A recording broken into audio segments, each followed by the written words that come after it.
Bombardier.fr. La matinale de Radio Classique avec David Abiker. 8h40, Esprit Libre, avec aujourd'hui Cécile Cornudet, éditorialiste politique aux Échos, et Patrice Duhamel, journaliste, auteur de La photo Pétain-Mitterrand, paru l'an dernier aux éditions de l'Observatoire. Et quelques semaines auparavant était également paru le documentaire sur la dissolution, histoire d'un séisme politique. Merci d'être là. Merci à Bonjour. Bonjour à tous les deux. Commençons par votre regard sur la prestation de François Bayrou hier après-midi. Les journaux parlent déjà de crise, d'un pari très risqué. Certains disent attention, danger, c'est la croix. Le gouvernement va chuter, c'est la certitude de certains éditorialistes. Bref, je voudrais votre sentiment à vous. Il a tenté quelque chose, c'était une surprise. Il y a eu une autre surprise, moi je trouve, hier, dont on ne parle pas forcément, c'est la réaction immédiate des oppositions. Il faisait le pari qui restait un semblant de responsabilité dans cette classe politique, et dans la seconde, on a vu que non. On était dans des logiques de fuite en avant, de flatter les bas instincts des électeurs qui veulent tout envoyer balader, qui veulent pas croire qu'il y a un sujet sur la dette. Il ne reste rien de cette responsabilité. Dans la seconde, le RN, dont on pouvait penser, en tout cas je pense que François Bayrou, il comptait dessus, au moins sur le constat, pourrait s'abstenir.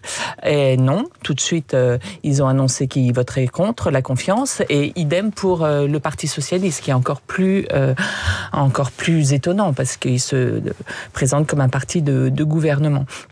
Donc voilà, est-ce que c'est encore rattrapable ? Est-ce que François Bayrou aurait pu faire autrement ? Le vice de forme, selon moi, c'est que là, il veut effectivement qu'on s'engage sur le constat, mais qu'il a déjà donné en juillet les propositions, et qu'il n'a pas dit « on oublie les propositions ». Donc, c'est un peu facile pour les oppositions de dire c'est une manœuvre. Ils nous demandent le constat, mais on sait déjà ces propositions, et c'est ces propositions qu'on ne veut pas. Est-ce qu'ils pouvaient dire on oublie tout ce qu'on a annoncé en juillet, on revient à zéro sur les propositions, c'est à vous de les construire à partir du moment où vous serez d'accord sur le constat, c'est la question. Les oppositions qui réagissent de façon pavlovienne, absolument, quasiment avant la fin de la conférence de presse. Le Rassemblement national, Marine Le Pen, qui dit qu'elle attend la dissolution et que ce sera très bien comme ça. Enfin bref. Et Cécile a bien raison de dire que François Bayrou a été surpris, parce qu'il pensait qu'il y aurait au moins une période, au minimum quelques heures ou 24 heures de réflexion, avec un doute entre le vote contre la confiance ou l'abstention. Ce qui changeait fondamentalement les choses. Ce qui s'est passé, c'est que depuis la fin juillet, le président et le Premier ministre, ils se parlent tout le temps. Ils se sont vus à Brégançon pour des raisons institutionnelles, parce que c'est au président de la République de décider de signer la convocation d'une session extraordinaire et d'autoriser le gouvernement en Conseil des ministres à poser la question de confiance. Mais ils cherchent la solution. Il y a eu plusieurs épisodes. Et ils se sont dit, on part pour 4 mois de descente aux enfers jusqu'au 49.3, la censure, novembre, décembre, et qu'il valait mieux tout de suite essayer de provoquer un choc, entre guillemets, salutaire. Moi, je partage ce que disait Cécile, c'est courageux, c'est le Béarnais, François Bayrou, on le connaît. Il a vraiment deux sincérités profondes et réelles, on peut pas lui contester ça. C'est l'Europe et la dette. Ça fait quand même 30 ans minimum, même peut-être un peu plus, dans ses campagnes présidentielles, etc., qu'il appuie sur ces deux points. Après, au jour d'aujourd'hui, l'arithmétique, elle est cruelle. On voit absolument pas par quel... J'entendais le ministre de l'économie tout à l'heure qui disait qu'il pourrait y avoir une surprise. Je pense que ça tiendrait plutôt du miracle.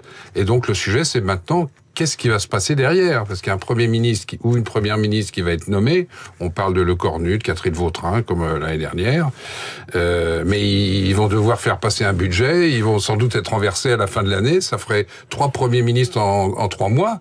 On frôle le passage de la crise politique à la crise de régime à ce moment-là. Arrêtons-nous quand même sur l'exercice d'hier, la conférence de presse, parce que on a observé un François Bayrou très clair, ce qui n'a pas été toujours le cas, très clair, très structuré dans son argumentation. C'est sans doute une prise de parole qui fera date. Mais comment peut-on être François Bayrou avec 50 ans de vie politique derrière soi et annoncer cela sans ménager quelques arrières, c'est-à-dire sans se dire j'ai pris des contacts avec le PS ou même le RN pour être sûr peut-être d'avoir une majorité le moment venu. Il a vraiment fait un pari, ce qui veut dire qu'il sait lui-même que ça va pas marcher. Et dans ce cas-là, pourquoi y aller? Pourquoi présenter les choses comme ça? Non, je pense qu'il pensait que c'était quand même jouable. Après, il sait aussi que si ça ne marche pas, que c'est une belle façon de sortir par le haut et de ne pas subir un vote de défiance, une motion de censure qui serait le pire pour lui. En plus, dans 3 mois, pour le pays, le pire aussi, puisqu'il faudrait, en catastrophe, refaire un budget. Là, on a encore le temps de refaire un budget si jamais il saute. Il a prévenu personne. Ça, c'est sa méthode. Il réussit à chaque fois. Il sait garder un secret. Même ses ministres ont été avertis une demi-heure avant. En revanche, ce qu'il a peut-être et ce qu'il doit avoir, c'est des choses dans sa besace maintenant, pendant 15 jours, pour rouvrir une négociation et dire au PS, vous voulez pas des 2 jours fériés, on oublie, qu'est-ce qu'on met à la place? Est-ce que c'est ça qui va s'ouvrir? Il n'a pas dit ça clairement hier. Donc, il a quand même dit que, entre guillemets, tout était négociable. Oui. Mais depuis le début, il dit ça. Donc mais les oppositions, mais les oppositions disent rien n'est négociable. Et sur les jours fériés, il l'a dit spécifiquement d'ailleurs. Il a dit ça. Le problème, c'est qu'au cours de l'été, il a envoyé une lettre de cadrage en disant les jours fériés et l'assurance chômage, on y va. Voilà, c'est qu'il a changé de pied. Et là, les partenaires sociaux, aujourd'hui, ils voient la CFDT et les syndicats disaient ça en coulisses, disaient elles sont toujours sur la table ces propositions. Donc quoi? Ils demandent un vote de confiance et derrière mettre en œuvre le dispositif. Il faudrait tout abandonner en réalité et rouvrir une vraie discussion. Alors Cécile, justement, vous évoquez les partenaires sociaux. Est-ce que les partenaires sociaux avec lesquels le gouvernement discute sont susceptibles d'avoir une attitude plus responsable et moins radicale que celle des partis politiques? Et le fait qu'ils aient avancé leur réunion qui devait avoir lieu lundi prochain à vendredi, dans 3 jours, c'est plutôt le signe qu'ils veulent accentuer et appuyer sur l'accélérateur de la mobilisation. Il y a une question sur la mobilisation. Et par rapport au 10 septembre. Voilà, et François Bayrou a fait ça le 8, son vote de confiance, parce qu'il voulait désamorcer le 10 septembre. La question est, est-ce que ça va pas au contraire nourrir la colère et la contestation? On est dans il n'y a pas de logique en réalité. On est dans l'ère de la fuite en l'avant et de l'irresponsabilité. Donc tout est possible, y compris ça, que ça soit un moteur, que les gens se disent on a fait tomber Bayrou, et on va d'autant plus dans la rue pour dire il faut pas de mesures contre cette dette qui s'enflamme. Je vais vous poser une question naïve, mais quand on est patron de partis politiques comme Olivier Faure, Jean-Luc Mélenchon, Marine Le Pen, Jordan Bardella et quelques autres, qu'est-ce qu'on espère de cette opposition? Tout à l'heure, Antoine Fouché disait on se souviendra de ce vote. Tandis qu'il parlait, je songeais au plein pouvoir, au maréchal Pétain. Mais non, mais ça avait ces accents-là. Il disait on se souviendra des députés qui ont voté la défiance contre François Bayrou et qui ont choisi la spirale du surendettement. On s'en souviendra, ça marquera l'histoire. Qu'est-ce qu'on cherche quand on est patron de parti et qu'on se met dans cette situation d'irresponsabilité? En l'occurrence, et Jean-Luc Mélenchon et Marine Le Pen et Jordan Bardella, ils le disent clairement, c'est sur la table. Ils disent on veut la dissolution. Donc ils veulent pousser le président à redissoudre. Ce qui est extraordinaire, vous faisiez référence tout à l'heure à la dissolution de 2024, c'est qu'à ce moment-là, elle n'avait pas de justification politique. Tout le monde l'a dit et on a vu comment c'est terminé. C'est pour ça qu'on avait dit le séisme politique. Mais le séisme politique, à la limite, s'il n'y a pas de dissolution, il y en aura peut-être un autre. Parce que la dissolution sous la Ve République, elle est faite pour dénouer des crises. La célèbre dissolution de Gaulle en 68. Ça a dénoué la crise en 1 heure. Ça a été réglé tout de suite. Dès qu'il a dit je dissous, immédiatement, mai 68, c'est terminé. Avec la manifestation, etc. Là, on est dans une situation où elle se justifie plutôt. Si François Bayrou est censuré, n'a pas la confiance le 8 septembre. C'est exactement la méthode. On prend les Français à témoin. Non, mais il a le choix. Ou il nomme quelqu'un d'autre à Matignon, ou il dissout. Mais il a dit qu'il ne dissolverait pas. Oui, il a dit qu'il n'avait pas envie de dissoudre. Mais par exemple, Darmanin, tout à l'heure, chez un de vos confrères, n'excluait pas qu'il y ait une dissolution. Il y a un vrai sujet. Est-ce que le pays peut se permettre, le président c'est une chose, mais est-ce que le pays peut se permettre d'avoir des premiers ministres comme ça, 3 premiers ministres ministre en 3 ou 4 mois. Est-ce que c'est ça? C'était ça la 4e République. Ouais. Les gouvernements tombaient sur une question coloniale, sur une question budgétaire éventuellement, sur des questions parfois subalternes, et on avait des gouvernements de 3 mois. Il y a été fait référence hier pendant la conférence de presse. Bayrou, faisant rire les journalistes d'ailleurs, a dit « Moi j'ai tenu un peu plus longtemps que Mendes France ». Mendes France, 7 mois et 17 jours. Lui, il aura fait 9 mois à peu près. Mais tout ça, c'est une réplique, enfin je sais pas ce qu'en pense Cécile, c'est une réplique de la dissolution de 2024. D'ailleurs, il utilise le même mot. C'est très étonnant. Il dit c'est un appel à la clarification. Oui, c'est exactement ce qu'avait dit Emmanuel Macron. On va faire de la politique fiction, mais avec un petit retour en arrière. Finalement, le bon mécanisme eût été, sur l'échec d'un vote du budget l'année dernière, de dissoudre à ce moment-là, et pas de dissoudre au moment des européennes. Il ne pouvait pas dissoudre pendant un an. Oui, mais il aurait fallu qu'il ne dissolve pas en juillet. Voilà, oui, absolument. Non, mais une vraie dissolution motivée en prenant les Français à témoin de l'impasse budgétaire, c'était de dire on a fait des Jeux Olympiques magnifiques, certes on a perdu les européennes, mais là j'ai un vrai mur, le budget, la défiance, la confiance, le gouvernement tombe, je prends les Français à témoin, irresponsabilité des partis face au mur de la dette, on dissout. Mais il fallait pas dissoudre en juin. Ah bah oui, exactement. Voilà. Il fallait attendre. Voilà, il fallait attendre. C'est QFD.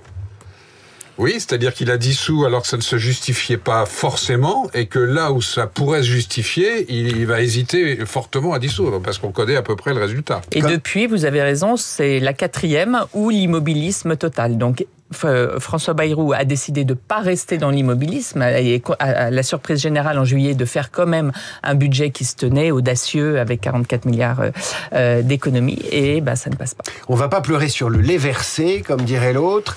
Il y a des élections municipales, on en parle très peu. Est-ce que vous pensez que l'attitude des partis politiques vis-à-vis de l'annonce de François Bayrou hier est motivée par ce scrutin municipal? Alors, pour le PS, je pense, qui reste dans une forme de radicalité tout en disant qu'il se détache de LFI parce qu'il y a ces élections municipales et que LFI dit « nous on s'en fiche, on sera présent partout ». Donc il y a vraiment un jeu, en ce moment, un jeu du chat et de la souris entre LFI et le PS qui ne veut quand même pas trop se différencier. Et puis peut-être pour François Bayrou, parce que François Bayrou veut être candidat à sa réélection à Pau. Et il l'a dit en tout cas à des proches récemment, qu'il veut y partir en campagne la tête haute, et il veut pas être ce Premier ministre qui est, par exemple, après un budget qui ne passe pas, obligé de gouverner par ordonnance, etc. Donc là, au moins, les choses seront claires. Patrice Duhamel, une arrière-pensée municipale et une arrière-pensée présidentielle chez Bayrou, selon vous?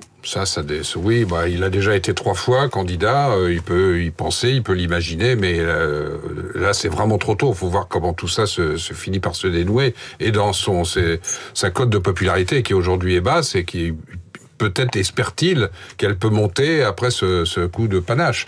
Mais Cécile parlait de la gauche pour les municipales. Je trouve que du côté de LR, il y a un silence absolument assourdissant. Oui, c'est vrai. C'est extraordinaire quand même. On n'a pas entendu Laurent Wauquiez. Et eux, ils ont une implantation locale qui est très importante dans les mairies. Donc, ils peuvent pas ne pas voter la confiance avec 8 ministres au gouvernement, c'est impossible. Mais ils ont l'air de le faire avec une grande discrétion. Le bulletin en faveur de François Bayrou, le 8 septembre, je ne sais pas comment ils vont le mettre, je ne sais pas par où ils vont le faire passer, mais en tout cas, c'est tout à fait remarquable au sens que ça se remarque, leur discrétion. J'ai une question à vous poser sur le job de Premier ministre. Est-ce qu'il fait, compte tenu des déjeuners que vous faites, des contacts que vous avez, de votre expérience, est-ce qu'être Premier ministre fait toujours envie, ou est-ce que un homme sensé ou une femme sensée se dit « je ne vais pas dans cette pétaudière » ? Il y en a eu. Il y en a eu de plus en plus qui ont dit non, mais on en trouve toujours. Alors c'est Patrice le grand spécialiste. On en trouve toujours pour y aller. Je pense que Le Cornu ou Vautrin ne dirait pas non au président de la République. Il y a dans le milieu politique tout confondu.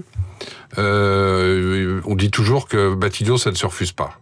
Voilà, alors tel ou tel peut avoir des arrière-pensées présidentielles, parce qu'il y a l'autre théorème qui est le théorème de Pompidou.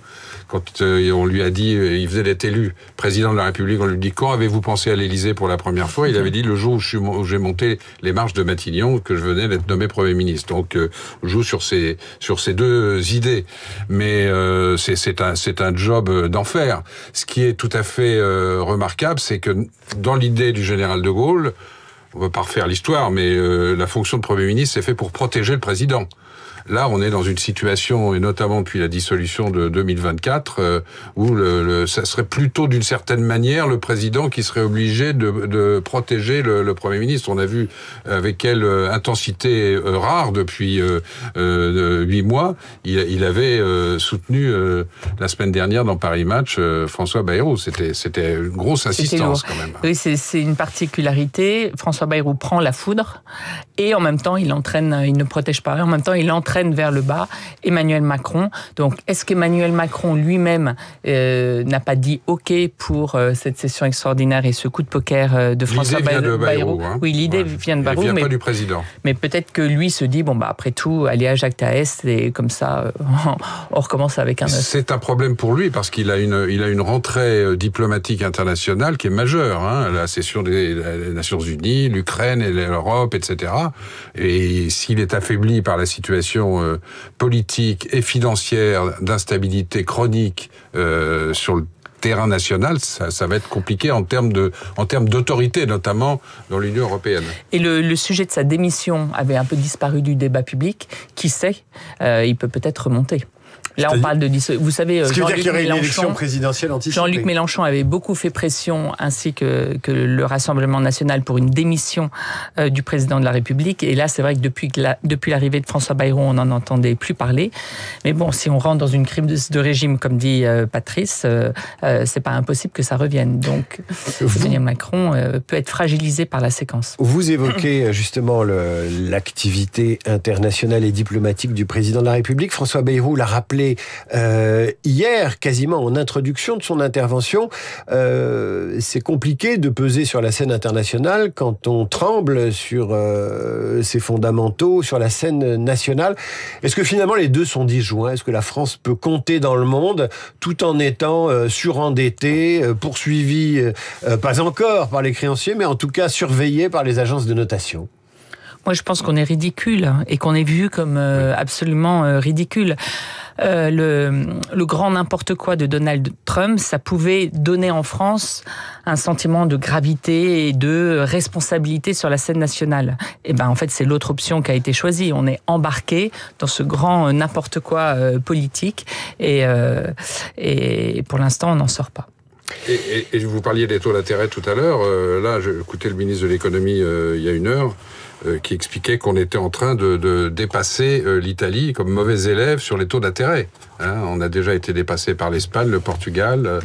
Voilà, c'est donc en termes d'autorité et de positionnement, notamment dans l'Union européenne, pour le président, ça devient vraiment compliqué. Cécile Cornudet, Patrice Duhamel, merci à tous les deux. Je vous propose de nous séparer avec le Requiem de Mozart, non pas pour célébrer ou dire au revoir au gouvernement Bayrou, mais pour annoncer Franck Ferrand tout à l'heure, puisqu'il va nous parler des derniers jours de Mozart dans les grands dossiers de l'histoire.